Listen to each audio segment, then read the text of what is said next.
नमस्कार मंडळी, तुम्हाला कधी असं वाटलं आहे का की जेवताना तुम्हाला आता समाधान वाटत नाही, किंवा मग तुम्ही कधी विचार केला आहे का की सर्व काही मंद का वाटत आहे? आणि सर्वात महत्त्वाची गोष्ट म्हणजे पूर्वी थोडा वेळ विश्रांती घेतल्याने थोडा थकवा दूर होत असे, पण आता तोच थकवा तुम्हाला संपूर्ण दिवसभर सोडत नाही। जर तुम्ही वयाची 60 वर्षे ओलांडली असतील आणि मधुमेहासारख्या आजाराने तुम्ही जर ग्रस्त असाल तर या गोष्टी खूप सामान्य आहेत, पण याचा अर्थ असा नाही की तुम्हाला कायमस्वरूपी असंच जगावं लागेल। आज आपण अशाच एका गोष्टीबद्दल बोलू जे तुमच्या स्वयंपाकघरामध्ये आधीच उपलब्ध आहे व तुम्ही कदाचित त्याचा पूर्ण क्षमतेने वापर केला नसेल, आणि ते म्हणजे डाळ। हो, ती डाळ जी तुम्ही वर्षानुवर्षे तुमच्या जेवणामध्ये पाहिली आहे, जी तुमच्या आईने तुमच्या लहानपणी प्रेमाने खायला घातली आहे आणि अजूनही तुमच्या ताटात तीच डाळ येत आहे। पण तुम्हाला माहीत आहे का की काही खास डाळी मधुमेहामध्ये वरदानापेक्षा कमी नाही आहेत। या व्हिडिओमध्ये मी तुम्हाला सांगणार आहे की मधुमेहामध्ये कोणती डाळ खावी किंवा कोणत्या डाळी खाव्यात, त्या तुमच्या शरीरावरती काय जादू करतात आणि त्या तुमच्या दैनंदिन आहारामध्ये कशा समाविष्ट करायच्या आहेत, जेणेकरून तुम्ही तुमची साखर नियंत्रित ठेवू शकता। व्हिडिओला सुरुवात करण्यापूर्वी तुम्हा सर्वांना कळकळीची विनंती आहे, तुम्ही जर मायबोली मराठी न्यूज या चॅनलवर हा व्हिडिओ बघत असाल तर कृपया आपल्या चॅनलला सबस्क्राईब करा, आणि जर तुम्ही फेसबुक पेजवर हा व्हिडिओ बघत असाल तर फेसबुक पेजला फॉलो करायला विसरू नका। आणि त्याचबरोबर तुम्हाला जर माझे व्हिडिओज आवडत असतील तर लाईक आणि शेअर देखील नक्की करा। बघा, तुमच्या शरीराला शक्ती देणाऱ्या त्या डाळी कोणत्या आहेत? ती डाळ जी बहुतेकदा प्रत्येकाच्या घरामध्ये खाल्ली जाते ती म्हणजे मसूरची डाळ। ती दिसायला लहान असली तरीसुद्धा त्यात लपलेलं पोषण हे चमत्कारापेक्षा काही कमी नाही आहे। डाळीमध्ये असलेलं फायबर तुमच्या शरीरामध्ये साखर शोषणाचा वेग कमी करतं।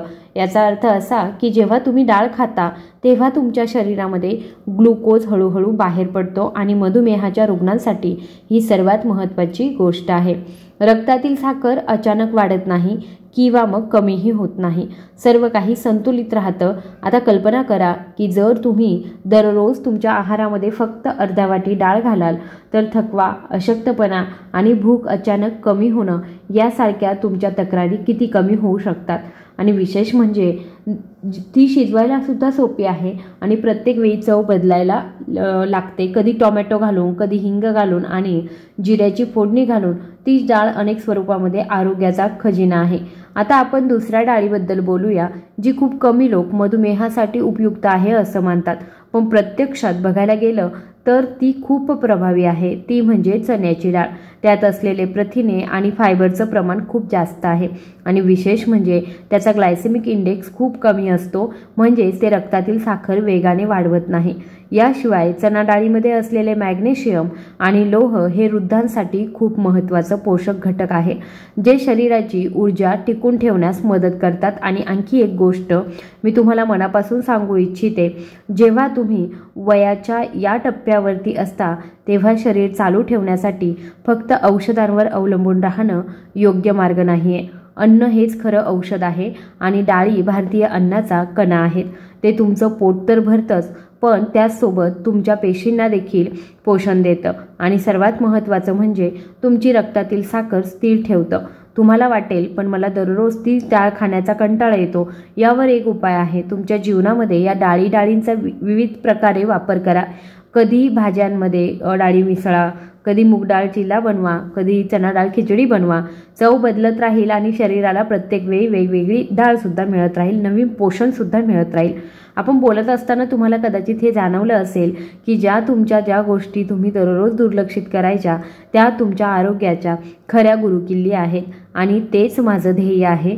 योग्य वेळी योग्य माहिती तुमचं जीवन बदलू शकते हे तुम्हाला आठवण करून देण्यासाठी आता तुम्हाला मसूर डाळ आणि चणा डाळीचे फायदे माहीत आहेत।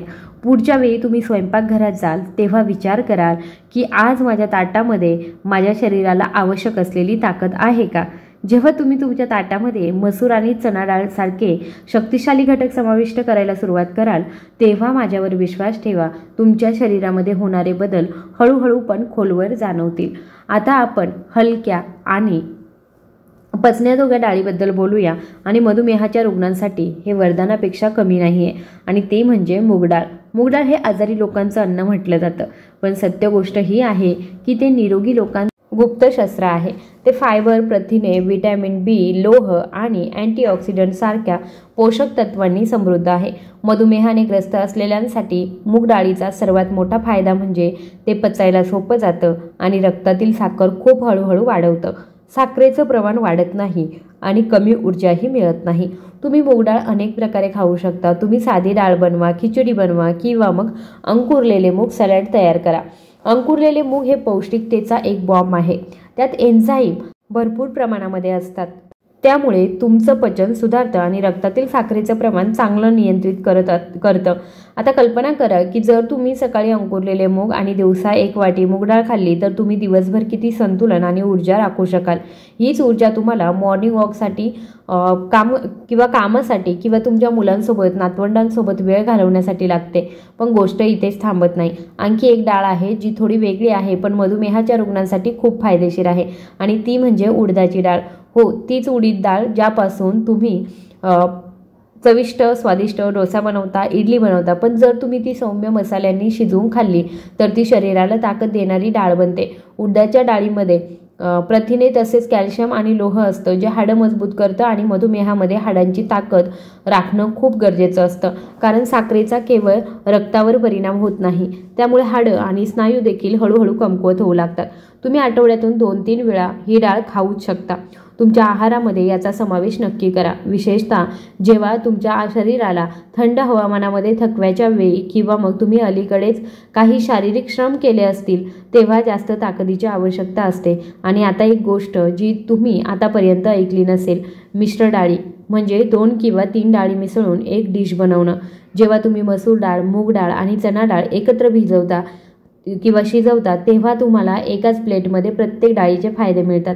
ही पद्धत फक्त चवच वाढवत नाही तर तुम्हाला तसं पोषण सुद्धा देते. पण दररोज वेगळ्या या डाळी बनवाव्यात. पहा, तुम्ही डाळींचं मिश्रण बनवून एक स्मार्ट मार्ग अवलंबू शकता. मूग, मसूर आणि चणा डाळ एकाच वेळी मिसळा आणि आठवडाभराची भिजवून आणि वाळवण साठवा. नंतर दररोज त्या मिश्रणातून थोडी थोडी डाळ घेऊन डाळ बनवा. चव टिकून राहील आणि शरीरही मजबूत होईल.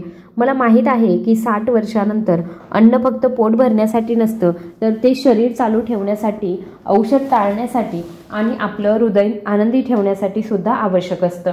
जेव्हा आपण योग्य गोष्टी खातो तेव्हा शरीरातच नव्हे तर मनाचंही संतुलन राखलं जातं. डाळी स्वस्त असतात, सहज उपलब्ध असतात आणि त्यांचे कोणतेही रसायन किंवा मग दुष्परिणाम होत नाहीत. तरीही बरेच लोक त्यांचा योग्य वापर करत नाही, फक्त त्यांना माहीत नसल्यामुळे. आता तुम्हाला ही माहिती मिळाली आहे. तुम्ही केवळ स्वतःसाठीच नाही तर तुमच्या कुटुंबाला, तुमच्या शेजाऱ्यांना किंवा वृद्ध मित्रांना देखील मदत करू शकता. कल्पना करा की तुमच्या एका लहानशा बदलामुळे एखाद्याच्या रक्तातील साखरेचं प्रमाण नियंत्रणात आलं तर किती चांगलं होईल. जेव्हा आपण मूग, चणे, मसूर आणि उडीद यासारख्या डाळींबद्दल बोललो तेव्हा तुमच्या मनामध्ये हा प्रश्न आला असेल, या डाळी पुरेशा आहेत का? तर उत्तर नाही आहे. आणखी एक खास डाळ आहे जी लोक अनेकदा दुर्लक्षित करतात पण मधुमेहासाठी ती खूप फायदेशीर आहे. ती म्हणजे तूर डाळ. हिला आपण अरहर डाळ असं सुद्धा म्हणतो. भारताच्या कानाकोपऱ्यात ही खाल्ली जाते पण बरेच लोक ती फक्त त्याच्या चवीमुळे खातात. सत्य गोष्ट ही आहे की डाळ पोटॅशियम, मॅग्नेशियम आणि फायबरने समृद्ध आहे आणि हे 3 घटक थेट रक्तातील साखर नियंत्रणाशी संबंधित आहे. पोटॅशियम रक्तदाब संतुलित करतं, मॅग्नेशियम इन्सुलिनला चांगलं काम करण्यास मदत करतं आणि तुम्हाला आधीच फायबरबद्दल माहिती आहे ते साखर हळूहळू पचवतं. पण एक गोष्ट लक्षात ठेवली पाहिजे, जास्त तूप किंवा तेलामध्ये ही डाळ जी आहे तूर डाळ तर ती शिजवू नका. सौम्य मसाले आणि मर्यादित तेलामध्ये शिजवलेली तूर डाळ मधुमेहाच्या रुग्णांसाठी अमृतासारखी असते. आता कल्पना करा की जर तुम्ही दर आठवड्याला तुमच्या ताटामध्ये या 5 डाळींचा समावेश केलास तर तुम्हाला वेगवेगळी चवसुद्धा मिळेल पण तुमचा मधुमेहही नियंत्रणात राहील आणि तेच आपल्या सर्वांना हवं आहे. असं जीवन जिथे आपण औषधांवर कमी आणि अन्नावरती जास्त अवलंबून असतो. पण ते फक्त डाळी खाण्याबद्दल नाही.